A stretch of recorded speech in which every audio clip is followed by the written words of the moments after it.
ఏమన్నా దోచుకోవాలనుకుంటున్నారా? అలా దొంగతనం చేస్తే అండి దానివల్ల ఎటువంటి దుష్పరిణామం ఉంటుందో సచరిత్రే చెప్పింది. 13వ అధ్యాయం భీమాజీ పటేల్. ఆ పాత గుర్తు రాగానే పాత రోజుల్లో చిత్తూరు నాగే క్యారెక్టర్ ఉండేది. ఆ చిత్తూరు నాగేకి ఏ సినిమాలు చూసినా కూడా గుండు జబ్బు ఉండేది. కాసేపటికి గుండెటి పట్టుకుని డబ్బాను పట్టేవాడు. తర్వాత గుమ్మడి గుండె జబ్బుతో పడిపోతున్నాడు. అట్లా భీమాజీ పటేల్ అనగానే క్షయవ్యాధి వస్తుంది. చాలా మంచివాడు, గ్రామాధికారి వంశం పటేల్.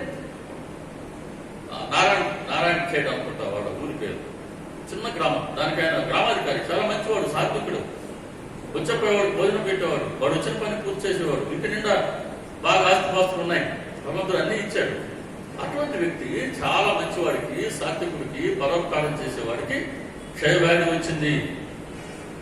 విపరీతమైన జ్వరం, విపరీతంగా ఆ రోగం ముదురుతూ ఉంది. ఎన్ని వైద్యాలు, ఎన్ని చికిత్సలు, ఎన్ని రకాల మన రకరకాల దిష్టిదీడాలు అంటారు, తాయెత్తు గట్టించుకోవడం అంటారు, ఇంకోటో అప్పట్లో వారిలో ఉన్న ప్రతి ప్రయత్నం చేశారు. అన్ని మతాల పెద్దలు ప్రార్థనలు చేశారు. ఇక మనిషిగా మనం ఏ ప్రయత్నం చేయాలో అన్ని ప్రయత్నాలు చేశారు. ఏమి గుణం కనబడాల, నయం కాల. ప్రతి 5 నిమిషాలకి రక్తం ఆయన అంటే వాంతు ద్వారా పోతున్నాయి. రక్తాన్ని ఆయన వాంతి చేసుకుంటున్నారు. అలా మంచానికి గడిచిపోయాడు అంటారే, చాలా కొద్ది రోజుల్లోనే అన్ని శక్తులు అయిపోయినాయి. మనిషి మంచానికి అతుక్కుపోయాడు. అటువంటి భీమాజీ పటేల్ నానాసాహెబ్ చంద్రకర్ ఇచ్చినటువంటి సలహాతో బాబా గారి దగ్గరికి వెళ్తారు. చెప్పిన ప్రతి అధ్యాయం, ప్రతి వృత్తాంతం లోతుగా వెళ్తే సమయం సరిపోదు. అందుకని దాని లోతుకి వెళ్ళలేని పరిస్థితి. అందుకే పరిచయం చేస్తున్నా ఆ నారాయణ అంటే భీమాజీ పటేల్ క్యారెక్టర్. సరే, మొత్తం మీద చంద్రకర్ సలహా ఇచ్చారు. వెళ్ళు, బాబా గారు మనందరికీ తల్లి లాంటి వాడు, వెళ్ళి ఆయన చరణాలు గట్టిగా పట్టుకో. బిడ్డలు కనుక కష్టాల్లో ఉంటే ఆయన పరిగెత్తుకొచ్చి తన చేయిని అందిస్తారు.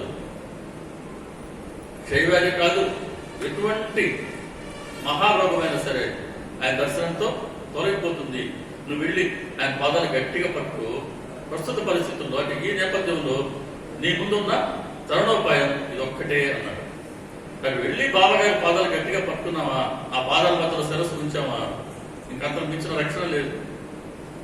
ఎన్ని సంవత్సరాలున్నా అక్కడ పరిష్కారం దొరుకుతుంది. సో తీసుకెళ్లి బాబాగారి ముందు కూర్చోబెట్టారు. బాబాగారు ఏమన్నారు? శ్యామ, ఈ దొంగని జాగ్రత్తగా వినండి. ఈ దొంగని ఎక్కడి నుంచి తీసుకొచ్చి నా మీద కూర్చోబెట్టారు, ఇదేమైనా మంచి పనే? బాబాగారి ఆగ్రహమేమో అనుకున్నాడు భీమాజీ పటేల్. మనకట్టే అనిపిస్తుంది కదా. ఇందులో ఎంత ఉందో అనుగ్రహం, ఎన్ని రకాలుగా ఉందో బాబాగారు ఇచ్చిన వరం. ఎందుకని ఈ దొంగ తీసుకొచ్చి నా మీద కూర్చోబెట్టారు?